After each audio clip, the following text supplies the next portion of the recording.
Como havia dito o profeta Isaías: ouvi, ouvi e não entendais. Vede, vede, mas não percebais. Isaías 6:9. O pecado deformou a mente humana, tornando a ignorância algo comum ao ser humano. Vemos isso na rejeição de Faraó à ordenança divina, mesmo após sinais devastadores realizados por Deus, como vemos em Êxodo de 7 a 14.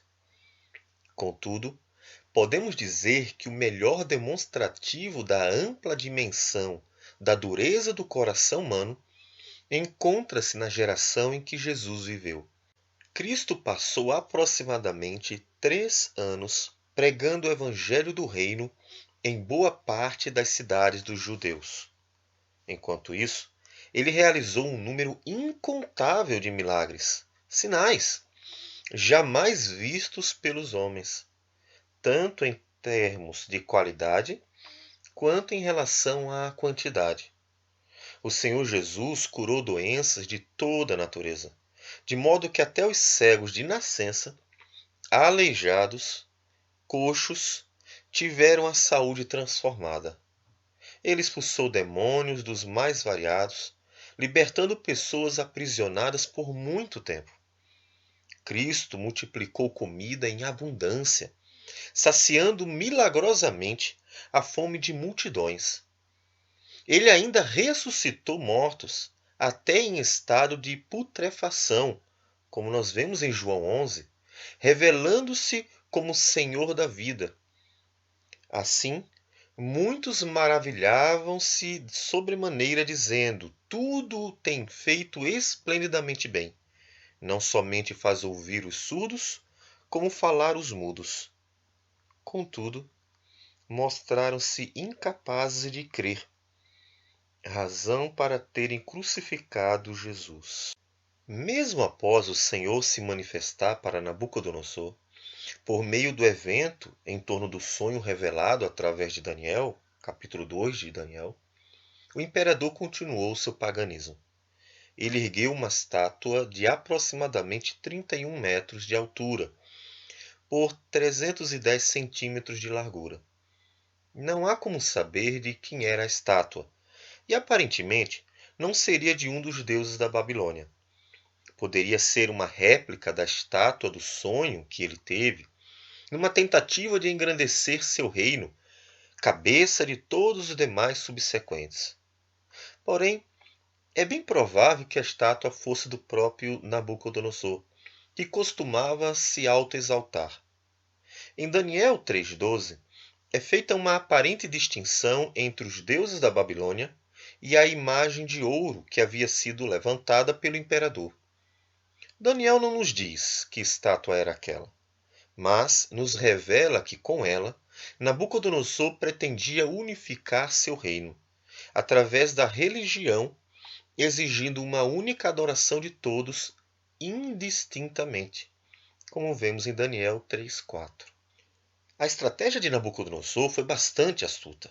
Conquiste o coração dos homens e eles se curvarão às suas ideias. Esse é o princípio mais utilizado em nossos dias. A religião mexe com o que é mais profundo no ser humano, o coração. Enquanto ideias podem ser mudadas por meio de argumentos, os ídolos do coração não são facilmente trocados.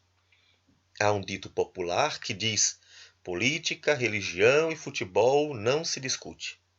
O objetivo dessa frase é afirmar a impossibilidade de se convencer o outro, pois são temas que costumam estar fortemente arraigados ao coração. Pessoas amam seu partido, sua religião e seu time de futebol, mesmo quando algo não está bom em qualquer um deles. A mente pode ser facilmente convencida, mas o coração se apega com todo o seu ser. Por essa razão, é difícil convencer alguém apaixonado sobre os perigos de uma paixão errada. Não é uma questão de convencimento, mas de apego profundo, pois é algo do coração. O imperador queria ganhar o coração de seus súditos, ligando-os por meio de uma única religião. Uma vez que todos tivessem a mesma crença, também estariam dispostos a lutar pelas mesmas ideias. No capítulo 2, Daniel foi o instrumento principal para glorificar a Deus, revelando ao rei o sonho e seu significado. Nabucodonosor percebeu a singularidade do Deus dos judeus e afirmou: certamente o vosso Deus é o Deus dos deuses e o Senhor dos reis, e o revelador de mistérios, pois pudeste revelar este mistério. Daniel 2,47. Agora, no capítulo 3, o profeta nos mostra que Sadraque, Mesaque e Abednego tiveram a oportunidade de resistir ao sistema maligno, liderado por um tirano de seus dias, Nabucodonosor, glorificando a Deus por meio da firmeza e fidelidade ao Senhor, mesmo em face à morte. Eles não temeram as ameaças do rei, estando prontos para glorificar o Deus de Israel por meio até da morte, expressando uma das mais belas confissões de fé do Antigo Testamento, um verdadeiro testemunho de servos fiéis, dispostos a servirem como mártires. Nos diz Daniel 3:16 a 18. Responderam Sadraque, Mesaque e Abednego ao rei: Ó Nabucodonosor, quanto a isso, não necessitamos te responder.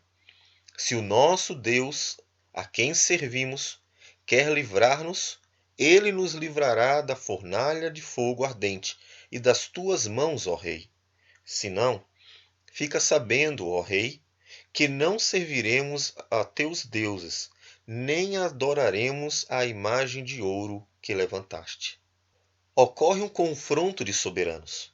Um presunçoso imperador, com soberania sobre vários povos, desafia o soberano Senhor de toda a criação. Nabucodonosor declara guerra ao Deus de Israel, dizendo: Quem é o Deus que vos poderá livrar das minhas mãos? Daniel 3,15. O confronto, então, não está diretamente relacionado a Sadraque, Mesaque e Abednego, mas principalmente ao Deus a quem serviam. O Senhor é afrontado, e a manifestação de sua glória perante as nações está em jogo. Nabucodonosor havia tomado nações pela força, destruído cidades e matado muita gente. O rei arruinou a economia dos povos para os enfraquecer, acabando com o fruto das terras e despojando os animais do campo. Através da violência, o imperador forçou a submissão política de reis e príncipes. E no capítulo 3 do livro de Daniel, ele aparece engrandecendo a si mesmo através da manipulação da religião. Desse modo, Nabucodonosor liderava um império autocrático e opressor, manipulando a política, a economia e a religião das nações, personificando muito bem as palavras do profeta Isaías: Eu subirei ao céu, acima das estrelas de Deus exaltarei o meu trono, e no monte da congregação me assentarei. Nas extremidades do norte subirei acima das mais altas nuvens, e serei semelhante ao Altíssimo. Nos diz Isaías 14, versículos 13 e 14. O mundo desafia a soberania de Deus diariamente, impondo aos verdadeiros cristãos o desafio de serem fiéis em meio às mais variadas ameaças. Contudo, não é contra o cristão que o mundo, a carne e o diabo realmente lutam. Eles odeiam a Deus, o Criador de todas as coisas, e querem se ver livres de seu governo. Portanto, o cristão não deveria desejar a amizade do mundo, nem esperar que o mundo o visse com bons olhos. Sempre que a igreja foi bem vista e quista pelo mundo ao seu redor, tinha como razão a negligência de seu papel como coluna e baluarte da verdade. 1 Timóteo 3,15. A mensagem que a igreja recebeu de Cristo é absolutamente contrária ao modo de vida mundano, completamente oposta às obras da carne e inevitavelmente detestada pelo diabo, o pai da mentira. João 8,44. Por isso, é bastante estranho ver o mundo em paz com a igreja, a carne caminhando de mãos dadas com o cristianismo e o diabo tranquilo, sem perturbar o povo de Deus. Com certeza, há algo muito errado para isso acontecer. Diante da ameaça do imperador, Sadraque, Mesaque e Abednego não tinham mais opções além de mostrar a firmeza de suas convicções. Contudo, eles não ficaram calados esperando algo acontecer. Aquela era a perfeita oportunidade para glorificar o nome do Senhor, confessando uma fé firme e inabalável no Deus vivo e verdadeiro. Devemos observar que esses três amigos não pregaram uma teologia vitoriosa, como se Deus fosse obrigado a salvar a vida deles. Os três estavam certos de que o Senhor poderia livrá-los das mãos do rei. Contudo, estavam prontos a aceitar a vontade de Deus, ainda que esta fosse o martírio deles. Daniel 3:16-18, como mencionamos já. E realmente, podemos dizer que nem sempre Deus quer ser glorificado por meio da manifestação de seu poder para livrar seus servos dos mais variados males. A Igreja dos 4 primeiros séculos testemunhou a morte de milhares de mártires, homens e mulheres que amavam a Deus mais do que a própria vida e o glorificaram por meio da morte pelo nome de Jesus. Apocalipse 12:11. Deus não quis livrá-los da morte, pois queria ser glorificado através dela. Nos diz Apocalipse 6, versículo de 9-11. Quando ele abriu o quinto selo, vi debaixo do altar as almas daqueles que tinham sido mortos por causa da palavra de Deus e por causa do testemunho que sustentavam. Clamaram em grande voz, dizendo: Até quando, ó soberano Senhor, santo e verdadeiro, não julgas nem vingas o nosso sangue dos que habitam sobre a terra? Então a cada um deles foi dada uma vestidura branca, e lhes disseram que repousassem ainda por pouco tempo, até que também se completasse o número dos seus conservos e seus irmãos, que iam ser mortos como igualmente eles foram. A firmeza de Sadraque, Mesaque e Abednego encheu Nabucodonosor de fúria e, transtornado o aspecto do seu rosto, ordenou que se acendesse a fornalha 7 vezes mais do que se costumava. Daniel 3:19. O mundo trabalha através de chantagens e ameaças. O amor ao poder, o orgulho, tem feito com que isto seja visto até mesmo dentro da política eclesiástica, de uma forma que até o diabo duvida. O imperador conseguiu intimidar pessoas de todos os povos, nações e homens de todas as línguas. Daniel 3:4. Mas o povo de Deus não é covarde como os demais, ou não deveria ser.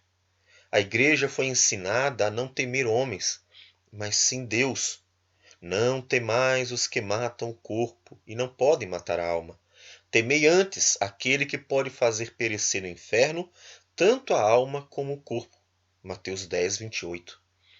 Se a vida fosse o maior bem do homem, então a morte seria o maior mal que poderia lhe acontecer.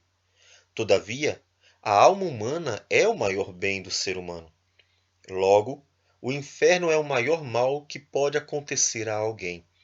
Apocalipse 20, versículo 11-15.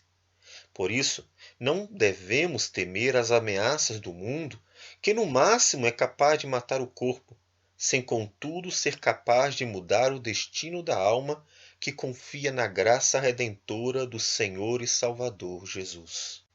A brutalidade exasperada de Nabucodonosor foi tão grande que os homens responsáveis por amarrar e jogar Sadraque, Mesaque e Abednego para dentro da fornalha morreram na porta desta. Esse detalhe é importante para demonstrar quão forte estava o fogo dentro da fornalha. Daniel enfatiza 4 vezes que a fornalha estava sobremaneira acesa. Daniel 3:21, versículo 22, 23 e 26. Ou seja, diversos elementos do texto visam não deixar qualquer brecha para aqueles que tentam invalidar o livramento milagroso operado pelo Deus de Israel. Não há como negar que o Senhor livrou seus 3 servos fiéis de uma horrenda morte, de modo que o fogo não teve poder algum sobre os corpos destes homens, nem foram chamuscados os cabelos da sua cabeça, nem os seus mantos se mudaram, nem cheiro de fogo passara sobre eles, nos diz Daniel 3:27. Não deve haver qualquer dúvida de que aqueles homens foram alvo do poder e da graça divinos, pois Deus mandou o seu anjo, quer seja ele uma cristofania, ou seja, uma manifestação de Cristo, ou mesmo um anjo do Senhor enviado para os livrar, porque o propósito de tudo isso era glorificar o nome de Deus entre as nações. Bem que o imperador poderia ter ficado calado, envergonhado por ter sido humilhado perante todos. Deus respondeu a seu questionamento. Quem é o Deus que vos poderá livrar das minhas mãos? Havia dito Nabucodonosor. Porém, o que o Senhor queria não era o silêncio de alguém humilhado, mas a confissão de alguém convencido da existência, glória e poder do único e verdadeiro Deus. Então, Nabucodonosor, espavorido e impressionado, abre a boca para reconhecer a grandeza do Senhor, aquele que exigia subserviência e adoração dos povos, sentiu-se obrigado a reconhecer a glória do Deus dos judeus, dizendo: Bendito seja o Deus de Sadraque, Mesaque e Abednego, que enviou o seu anjo e livrou os seus servos que confiaram nele, pois não quiseram cumprir a palavra do rei, preferindo entregar o seu corpo a servirem e adorarem a qualquer outro Deus, senão ao seu Deus. Daniel 3:28. O imperador perdeu o confronto contra Deus e reconheceu a superioridade do Senhor, porque não há outro Deus que possa livrar como este. Daniel 3:29. A doutrina da soberania de Deus tem implicações importantes para a nossa vida. Dentre elas, a confiança no Senhor, mesmo nos piores dias da vida, como nos diz Filipenses 4:6. Não andeis ansiosos de coisa alguma, antes sejam conhecidas diante de Deus as vossas petições, pela oração, súplica, com ações de graças. Não sabemos como estava o estado emocional de Sadraque, Mesaque e Abednego, no momento em que o rei os ameaçou. Todavia, a forma como eles responderam demonstra confiança e serenidade, próprias de quem conhece firmemente a glória de Deus e realmente anda com o Senhor. Dias maus como esses do isolamento em que nós estamos vivendo por causa do coronavírus são propiciadores de reflexão. Como você costuma reagir diante das lutas, privações, crises, adversidades, doenças e outros problemas? Você fica desesperado? Mas por quê? O Senhor só governa o mundo quando tudo parece bem? Deus poderia perder o controle do mundo em algum momento? Sabemos que o Senhor é o soberano sobre toda a criação, não importa a situação. Essa verdade deve ser aplicada à vida pessoal, familiar e social, de modo que as ações e reações sejam coerentes com a certeza de que tudo pertence ao Senhor e só acontece debaixo do consentimento de vosso Pai, como nos diz Mateus 10:29. Diante dessa verdade, firme seu coração, para que seja pronto a resistir o mundo e dar firme a confissão da esperança, sem vacilar, pois quem fez a promessa é fiel. Hebreus 10:23.